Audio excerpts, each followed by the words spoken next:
Maksudnya itu apa sih Pak Industri 4.0 itu gitu loh Pak? Ya, jadi sebenarnya Industri 4.0 ini definisi dari kan katanya kalau nanti menjelang akhir gitu ya, itu Pak. kan semua kembali ke natural lagi gitu Gitu kan. ya Pak. Ceritanya seperti itu, jadi kembali berkuda dan sebagainya.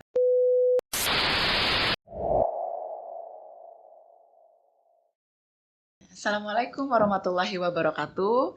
Selamat pagi, bertemu lagi di Sudut Pandang, masih bersama saya Tika Zubaida, dan tentunya masih bersama narasumber yang kita sayangi, kita hormati Pak Tuko Wiroatmojo selaku praktisi dan pengamat teknologi. Selamat pagi Pak. Selamat pagi. Gimana kabarnya Pak? Alhamdulillah sehat. Di cuaca yang mendung iya, bulan Desember ini mendung.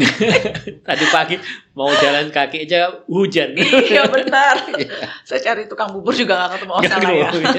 Oke, kita hari ini mau bahas topik yang menarik ya Pak ya. Ilmu baru nih juga buat saya, yaitu mengenai Industri 4.0 gitu. Oke, kita langsung aja nih Pak ya. Yeah. Industri 4.0. Yeah. Oke, mungkin teman-teman sudut pandang ada yang mungkin belum familiar, atau mungkin ada yang juga pasti udah familiar, mewakili teman-teman sudut pandang ya. Kita akan sharing-sharing nih Pak. Oke, jadi kalau bicara mengenai Industri 4.0, saya tuh teringatnya sama terkait revolusi industri. Iya. Yang apa ya, itu muasal dari negara barat ya kalau nggak salah. Nah, maksudnya itu apa sih Pak Industri 4.0 itu gitu loh Pak? Iya. Jadi sebenarnya Industri 4.0 ini definisi dari industrialis di Eropa sebenarnya ya. Jadi awalnya itu kan kita itu mulai dari revolusi industri 1 itu waktu steam engine gitu ya. Steam engine itu bergerak di mana merubah energi termal menjadi energi mekanis. Energi mekanis yang terkait dengan industri-industri manufaktur waktu itu.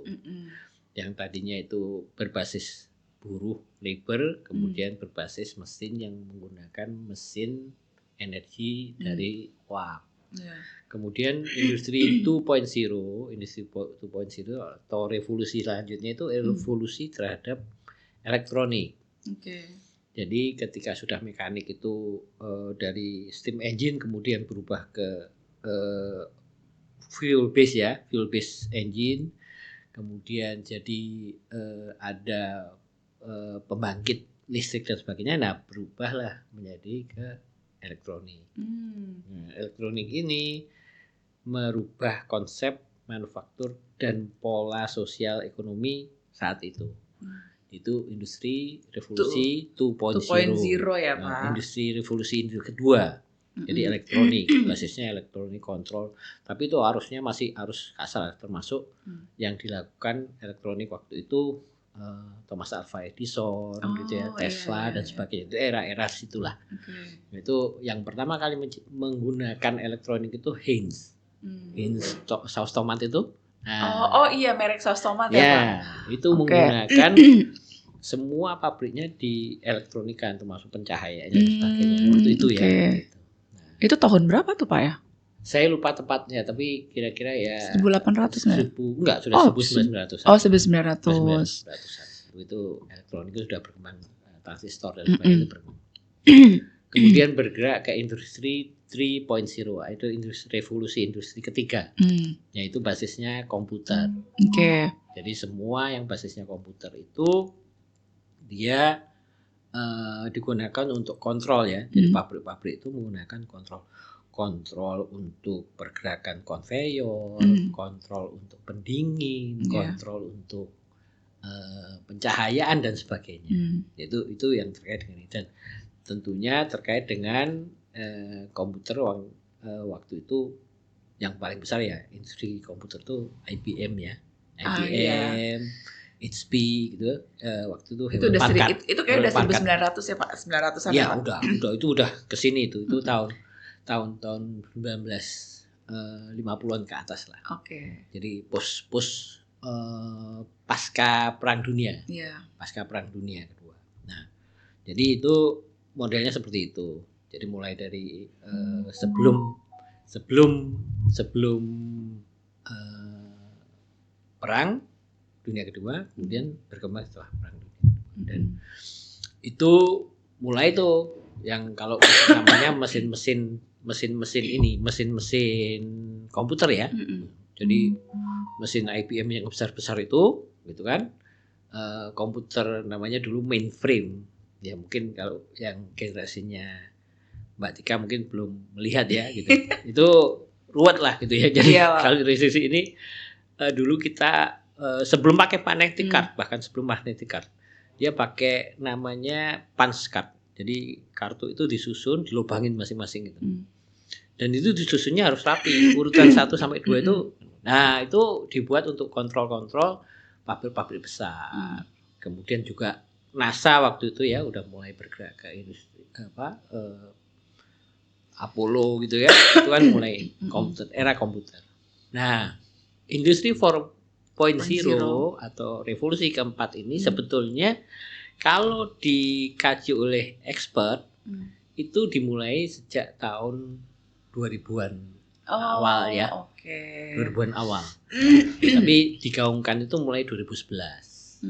Dan mulai jadi hype itu setelah digunakan di forum dunia forum dunia itu tahun 2016 lah mulai. Waktu itu ada salah satu dideklarasikan gitu ya. Istilahnya mulai disampaikan lah gitu. Bahwa kita nih memang sudah di revolusi industri 4.0 gitu. Revolusi keempat. Nah, revolusi keempat ini terkait dengan adanya digital dan internet. Nah, itu makanya kayak maksudnya komponennya apa aja sih Pak ya gitu kan. Pasti kan kayak teman-teman juga perlu pengen tahu nih komponen yang kita bisa bilang kita memang ada di revolusi industri 4.0 nih gitu. Ya, jadi komponennya itu sebenarnya industri 4.0 itu pertama internet ya, komponen internet. Jadi semua itu terhubung dengan internet. Ya kalau kita rasakan sekarang itu orang hidup itu nggak bisa tanpa internet gitu ya. Dan mungkin better nggak bawa ini ya, nggak bawa tas ya. Yang penting ada HP itu udah sekarang dengan QRIS segala macam kan itu internet jalan selesai itu semua gitu. Nah jadi internet itu underlyingnya, jadi komponen komunikasinya basisnya internet. Itu komponen yang paling ininya paling utamanya gitu. 4.0. Nah kemudian aksesnya menggunakan perangkat digital, HP, komputer, IoT dan sebagainya itu masuk ke situ. Nah kemudian kalau dari sisi ininya bagaimana ini analisanya ya terkait gitu ya. Analisa yang terkait tadi ID-nya termasuk location ID. Jadi tempat atau lokasi. Jadi sekarang kan banyak kalau di internet tuh kamu mau membolehkan akses lokasi enggak gitu, izinkan lokasi enggak gitu. Karena itu sebenarnya untuk analisa ke depan terkait dengan apa yang terjadi di lokasi tersebut. Dan kalau kita kembangkan lagi ke depan, sekarang udah bergerak adalah autonomous vehicle. Atau apa tuh Pak? Autonomous vehicle itu kendaraan tanpa pengemudi. Dikemudikan dengan otomatis. Di luar tuh kan udah banyak ya Pak ya di negara maju. Dan itu sebenarnya awalnya kita kaitkan dengan namanya ini share location. Kalau kita kan Sherlock gitu kan sudah terbiasa ya. Sherlock itu sebetulnya kaitannya ke situ ya Pak ya? Kaitan awalnya di situ. Nah, kan jadi baca mapsnya. Nah, jadi komponennya apa yang dibutuhkan adalah GPS dan map. GPS-nya adalah titik lokasi itu yang terkait dengan 12 konstelasi satelit. Kemudian dititikkan di suatu peta. Nah, itu yang kemudian mengidentifikasi perangkat ini ada di mana. Nah, karena perangkat itu berkaitan dengan objeknya, orang, mobil dan sebagainya, maka dia bisa mengidentifikasikan terhadap gerakan aktivitas objek tersebut, objek atau subjek tersebut. Nah itu kondisinya itu. Nah kemudian AI segala macam masuk. Itu AI juga termasuk ke komponen industri 4.0 juga ya Pak ya. Termasuk. Berarti pertama internet ya basicnya. Internet ya pasti. Terus device-nya ya gitu kan, penghubungnya. AI apalagi tuh Pak berarti kalau untuk komponen yang kita bisa bilang ada di dalam industri 4.0 IoT Internet of Things. Itu kan bisa macam-macam bentuknya. Semuanya sih sekarang ya kan udah pakai internet kan. Ya, jadi Internet of Things itu kan ada sensor suhu, ada sensor gerak, sensor cahaya, mungkin nanti ada sih, Pak. kamera, CCTV, itu masuk IoT. Even kita pakai jam-jam smart band, smart ini watch, kan, itu smartwatch termasuk gitu IoT. kan. IoT itu masuk. Oke, menarik. Ya berarti kita memang sekarang udah hidup di masa era industri 4.0 ya Pak 4.0. Berarti kedepannya akan ada 5.0 juga dong Pak. Next saya perkembangannya metalnya kan nggak pernah berhenti ya. Ya, memang ada yang sudah mengatakan kita sudah masuk di industri 5.0. Oh ya. Ada yang bicara juga industri 6.0. Minum ya Pak ya. Ya, makan. Jadi 5.0 ini lebih banyak ke robotics. Robotics yang terkait dengan manufaktur. Baru manufaktur dulu. Ya, jadi ini baru manufaktur atau hanya manufaktur tuh Pak? Sebetulnya bisa semua. Bisa semua. Bisa manufaktur, on manufaktur. Intinya adalah robotik. Gitu. Ya. Nah, misalnya contoh itu terkait misalnya kalau di industri di negara-negara advance ya, itu ada robot yang melayani lansia. Atau melayani pasien di rumah sakit gitu kan. Bahkan di sini aja kalau di rumah makan sushi itu ada robot yang gitu. Bawain menu gitu kan. Iya, ini sudah ada gitu ya. Tapi di China juga kan udah banyak. Ya.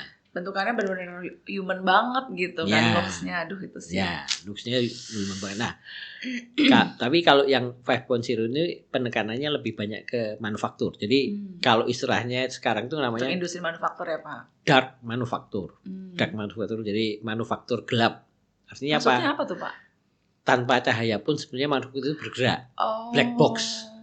Jadi maksudnya tanpa cahaya pun fungsinya dalam si manufaktur itu tetap berjalan. Ya, istilahnya seperti itu. Oke. Jadi hasilnya ditutupin suatu kotak tanpa hubungan luar, tapi di situ ada robotik yang bergerak. Ada feeding raw material, jadilah produk. Itu dia robotik semua, nggak ada orang di dalamnya. Oke. Sebenarnya berarti kalau kita kan sebetulnya secara nggak langsung kita lagi berproses untuk menghadapi, untuk moving kan Pak ke industri 5.0 itu. Ya tentunya itu sesuatu yang makin makin update lah ya, maksudnya makin oke. Tapi ada resiko atau ancaman nggak sebenarnya tuh Pak? Untuk human being lah, untuk manusia gitu. Yang ini kan lebih ke robotik berarti kan. Nah ini dengan manusia ini jutaan manusia di muka bumi ini gitu. Bagaimana gitu ya? Iya. Kalau arahnya ke sana gitu. Jadi sebetulnya 5.0 itu istilahnya masih kajian ya, belum ditetapkan secara umum dan belum di announce secara formal gitu ya. Juga industri 6.0, which is itu lebih ke environment, lingkungan, climate dan sebagainya. Industri 6.0. Nah, kalau dari sisi manusia sendiri, mungkin pernah lihat film Wall-E. Wall-E itu cerita tentang saya lupa dari Pixar kalau nggak salah. Jadi Wall-E itu tentang robot juga Pak. Tentang robot. Oke. Jadi robot yang sudah bisa regeneration. Jadi dia bisa memperbaiki diri, bisa membuat robot lagi gitu ya. Itu model seperti itu dan dia itu tinggal di dunia tertinggal dari pesawat luar angkasanya. Gitu. Jadi ceritanya seperti itu dan somewhere out there lah. Sementara yang di luar angkasa itu adalah orang-orang generasi-generasi yang memang sudah dilayani oleh mesin seluruhnya gitu kan. Dan dia tinggal istilahnya menikmati hidup aja, tidur dan sebagainya. Sehingga ada beberapa ini yang obesity gitu kan dan dia nggak bisa gerak. Itu ini apanya ya?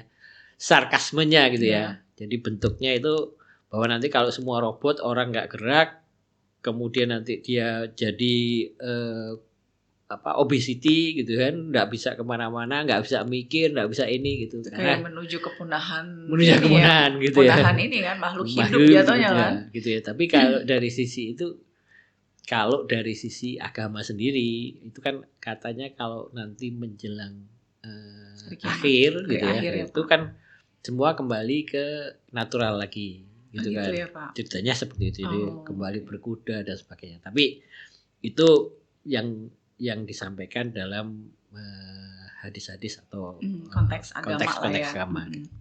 Nah, kalau melihat dari proyek yang kekinian ini memang ada indikasi hal-hal yang terkait tadi, yang sarkasme tadi, memang belum nampak. Tapi contohnya Gen Z gitu ya, Gen Z itu sekarang ada generasi strawberry. Oh iya. Ya kan, generasi strawberry. Pernah dengar? Ya, generasi strawberry itu pinter-pinter gitu ya, tapi kemudian dia tidak atau sangat rentan terhadap tekanan. Iya. Gitu. Gen Z gitu sih. Gen Z gitu. Malah mencurcol. Ya, jadi kan kayak gitu ya, gitu. Jadi dia pintar, cerdas, tanggap, tapi dia nggak tahan ini. Nah, salah satunya indikasinya adalah karena mereka cenderung bergantung pada gadget gitu ya. Gitu. Jadi dia instan, kemudian dia cenderung istilahnya individual gitu kan, efek gitu. Kalau kita melihat dari sisi negatifnya, tapi kalau kita melihat dari sisi positifnya, tentunya manusia akan sangat terbantu dengan teknologi yang ini. Dengan bisa berkolaborasi justru ya. Sebetulnya ya, karena kalau dari sisi ini sekarang ketika kita masuk di era sekarang ini adalah masuk ke dunia itu sekarang lagi memikirkan sustainability of food gitu ya. Food sustainability dan energy sustainability, karena dua hal ini yang jadi kebutuhan pokok manusia. Iya sih. Ya, kalau kita sekarang udah jelas energi. Tadi aja mati lampu udah nggak bisa ngapa-ngapain gitu kan. Betul. Kalau udah mati lampu, HP-nya masih ada, tapi WiFi-nya nggak ada. Nah, udah diem gitu. Jadi betul banget. Itu energi itu jadi satu yang paket nggak bisa ini. Ya, menjadi satu yang harus di industri 4.0 dan nanti ke 6.0. Tapi forming energinya atau pembentukan energinya, perubahan energinya, penyampaian energinya itu mungkin berbeda-beda dari industri 1 sampai ke 6 ini. Iya, pasti ada perbedaan ya Pak ya. Ya. Tapi balik lagi ke yang industri 4.0 nih Pak. Tantangannya sebetulnya yang dihadapi di industri yang sekarang ini di 4.0 ini, sebetulnya kita kan lagi ada di stage ini ya Pak ya. Itu sebenarnya apa yang kita tantangan sebenarnya yang dihadapi oleh sebagian besar penduduk bumi gitu lah ya. Ya, oke. Kalau kita bicara industri 4.0, yang pertama tentunya connectivity dari internet, ya, connectivity internet. Mungkin sekarang saya lupa statistiknya, tapi masih belum semua orang memiliki akses internet. Iya. Gitu ya. Masih belum semua mendapatkan internet. Tapi dengan seperti ini tentunya mereka akan agak tertinggal gitu ya, kemajuannya dibanding orang-orang yang sudah memiliki akses internet. Itu yang pertama. Yang kedua, akses internet ini memang banyaknya fokus di kota-kota besar. Iya. Kota-kota besar. Yang di pelosok-pelosok ya Pak ya. Pelosok-pelosok ya. Karena kalau dari satu peradaban gitu.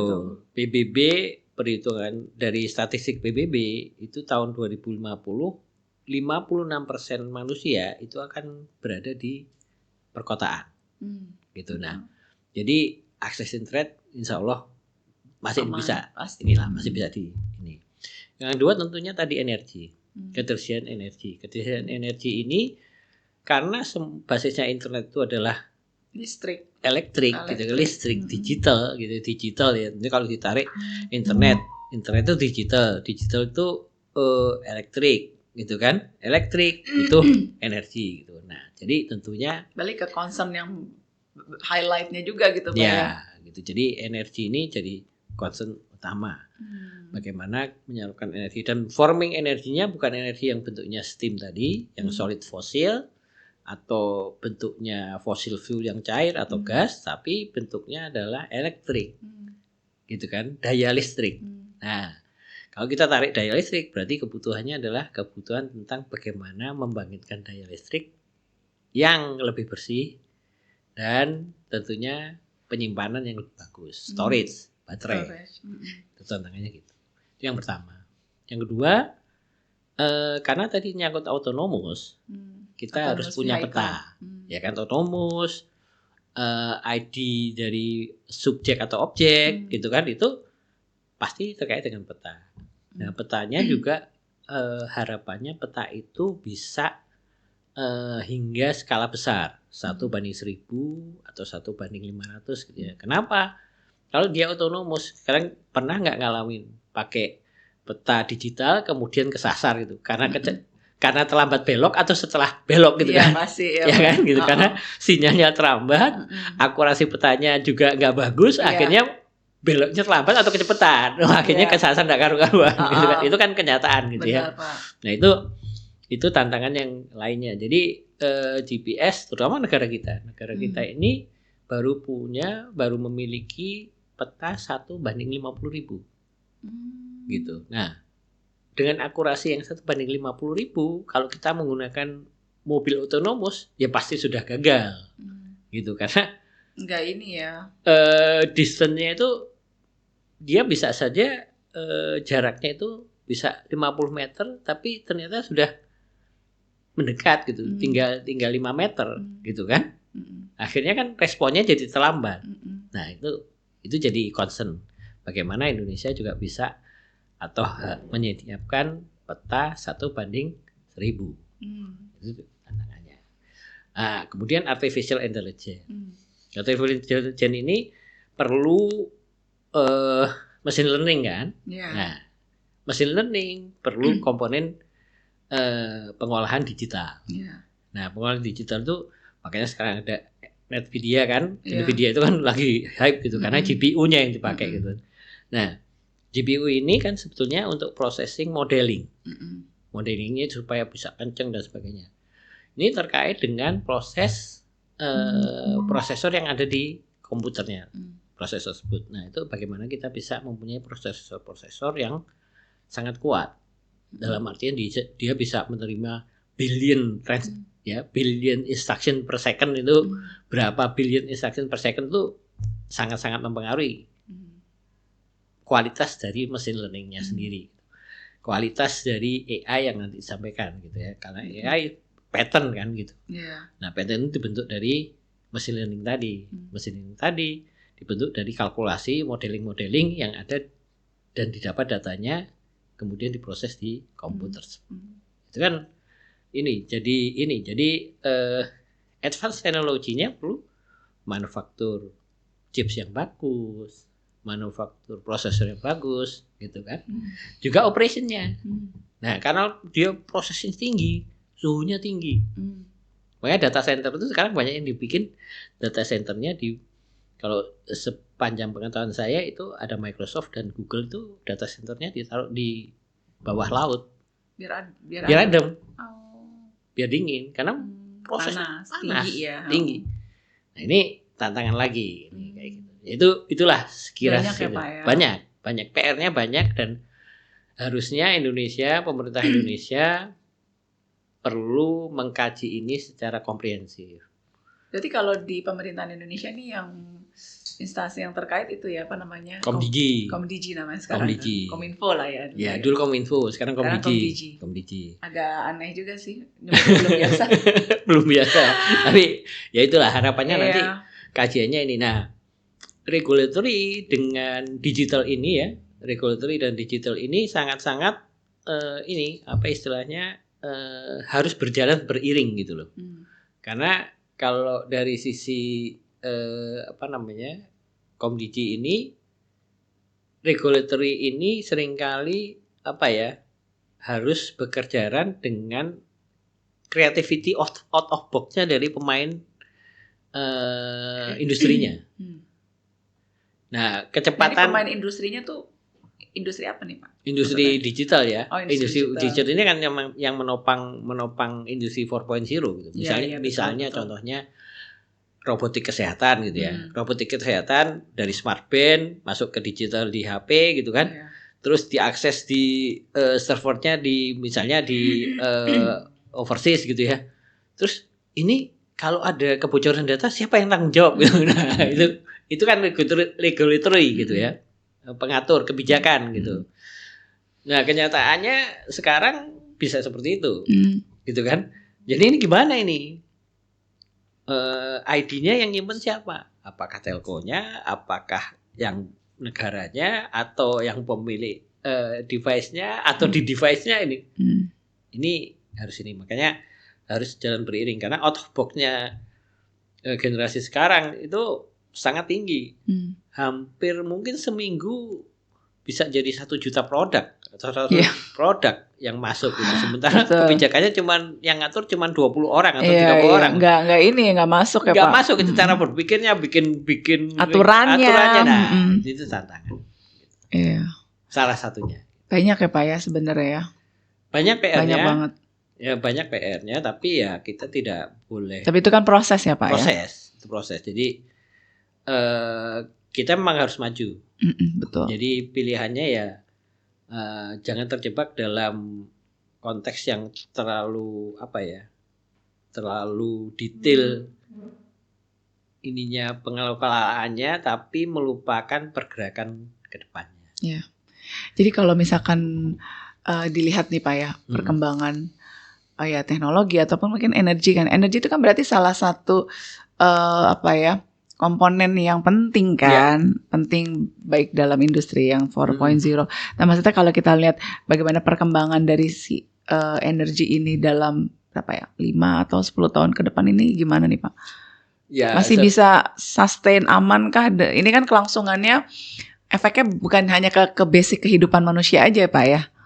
Ya, sebetulnya lain-lainnya juga kan, industri, bisnis, ekonomi gitu maksudnya. Ya, jadi memang ini menarik ini karena sebetulnya Indonesia sekarang kalau istilahnya Bu Sri Mulyani sekarang dunia lagi gelap gitu ya. Pak Prabowo juga bicara dunia lagi gelap. Gitu ya. Tapi sebetulnya kalau kita bicara secara bold atau secara bluntnya itu pokoknya itu adalah dunia ini lagi bergejolak geopolitiknya gitu ya. Ada perang di Ukraina, ada perang yang nggak kelar-kelar ya Pak. Di Timur Tengah gitu, dan istilahnya ada friksi atau peningkatan suhu friksi di Timur, Selatan dan sebagainya. Seperti itu memang dinamika dunia itu seperti itu karena kalau di Quran itu kan memang dipergilirkan kekuasaan dari satu kaum yang lain itu dipergilirkan. Itu sudah jelas lah gitu. Jadi ini dinamika itu pasti bergerak dan hanya saja naik turunnya kita sekarang mulai berada pada puncak yang naik ya, akan naik gitu. Puncak kita belum tahu. Tapi dengan kenyataan itu maka kita harus sustain internal. Sustain internal artinya apa? Kita harus punya internet sendiri. Oke. Sekarang kita udah punya belum ya Pak? Sebetulnya kalau dari hubungan dunia kita terkait seluruh dunia kan gitu. Tapi pertanyaannya gini, kalau jalur telekomunikasi terputus, apakah kita nanti bisa mengelola sendiri internet? Nah itu pertanyaan untuk komoditi gitu kan. Itu seperti itu. Itu yang pertama. Yang kedua energi. Nah energi kita ini ada 2, energi yang terkait dengan fossil fuel. Terutama digunakan untuk kendaraan gitu kan, dan beberapa digunakan di daerah-daerah terpencil karena 3T itu apa tuh Pak 3T Pak? 3T itu tertinggal, terluar, terisolir, itu istilah. Aduh, Banyak ya Indonesia kayaknya masih yang kayak gitu ya Pak ya? Diperkirakan ada sekitar 14 juta orang yang tinggal di sana. Nah di sisi ini pulau terluar gitu ya, di pegunungan yang terisolir karena gunungnya terlalu tinggi dan sebagainya. Jadi kayak susah gitu. Susah untuk ketutup ya. Ketutup gitu. Nah, itu salah satu tantangannya. Tapi kalau kita bicara dengan satelit harusnya bisa diatasi ya, gitu ya. Ini kalau maaf Pak dipotong, maksudnya kalau di Indonesia nih instansi terkait tuh bagian apa tuh Pak ya? Kalau komunikasi tentunya Komdigi. Enggak, iya. Kalau yang energi ini? Nah, kalau energi kan ada SDM ada juga ya Pak? Migas, ada Migas ya. BUMN, Pertamina, ada PLN dan sebagainya. Iya. Khusus untuk energi yang tadi terkait dengan elektrifikasi itu kan dari PLN.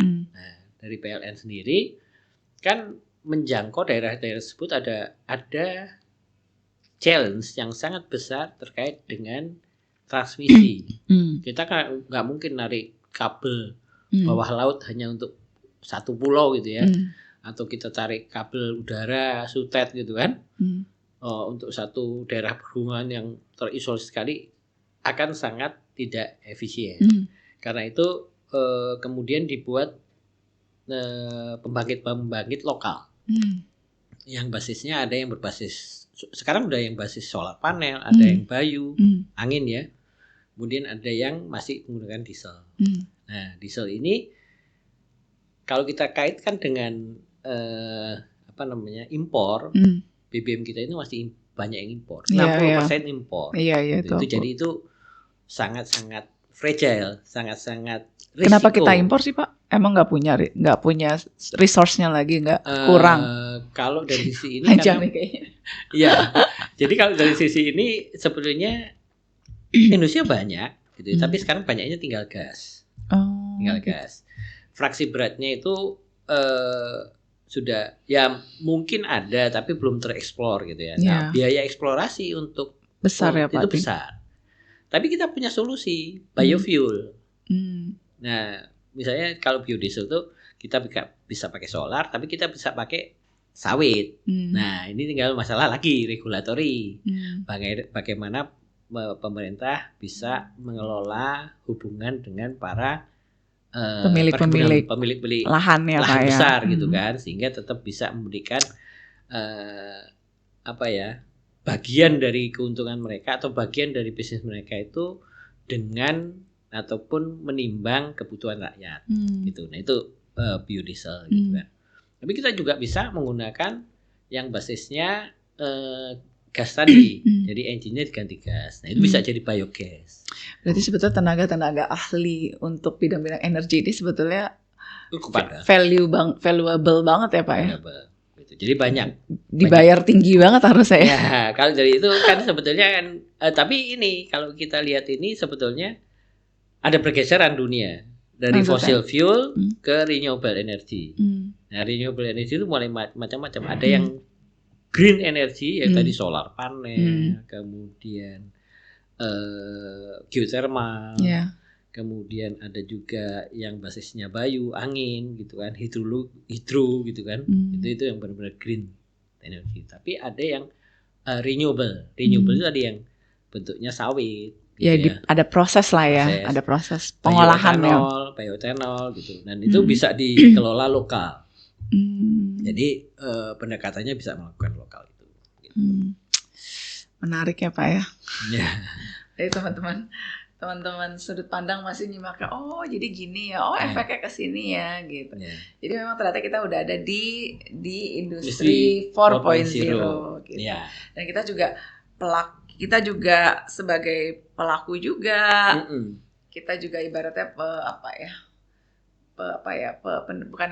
ibaratnya yang merasakan impact-nya juga gitu kan. Kalau saya juga kan pribadi berarti udah lahir di masa sudah industri 4.0 sih Pak Tuko, sambil boleh diminum. Menarik banget. Kayak kita udah masuk 30 menit kali ya Pak ya. Iya, mungkin ya. Obrolannya seru banget. Jadi membuka wawasan saya. Jadi lebih ini lagi juga pastinya sih teman-teman juga semakin terbuka juga sih dengan apa tuh industri 4.0, revolusi industri yang kita cukup familiar sebenarnya ya, yang udah digaungkan sama negara-negara barat gitu, revolusi industri. Tapi ya menarik banget ya Pak. Terima kasih sharingnya, informasinya, yang tadi juga sampai ke energi segala macam gitu ya. Mudah-mudahan ini juga sharingnya juga knowledge-nya menambah wawasan teman-teman sudut pandang. Nanti kita ketemu lagi di episode selanjutnya dengan topik-topik yang lebih pastinya menarik, nggak kalah menarik dari yang ini gitu. Bisa tetap bersama Pak Tuko gitu. Jadi ya kita pamit dulu ya Pak Tuko ya. Terima kasih waktunya Pak Tuko udah berkenan mau ngobrol-ngobrol sharing sama teman-teman sudut pandang. Kita pamit. Selamat pagi dan wassalamualaikum warahmatullahi wabarakatuh. Selamat pagi, waalaikumsalam warahmatullahi wabarakatuh.